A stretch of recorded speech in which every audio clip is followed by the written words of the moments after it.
Il y a 20 ans, les femmes qui avaient le cancer des ovaires mouraient. Il n'y en avait pas de possibilité. Là, maintenant, les femmes, quand même, survivent. Pourquoi? Parce qu'il y a eu des recherches.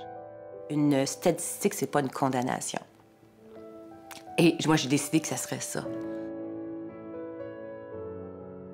La soirée avant le Grand Labo, cette belle soirée-là, j'apprenais que j'étais en récidive.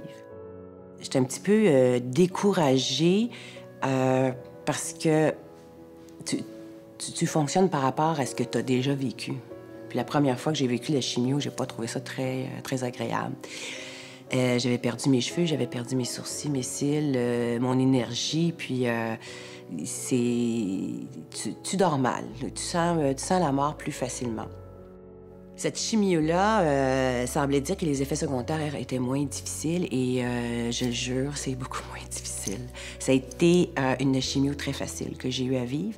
C'est une chimio qui m'a enlevé le cancer. J'ai plus le cancer présentement. J'ai pas perdu mes cheveux.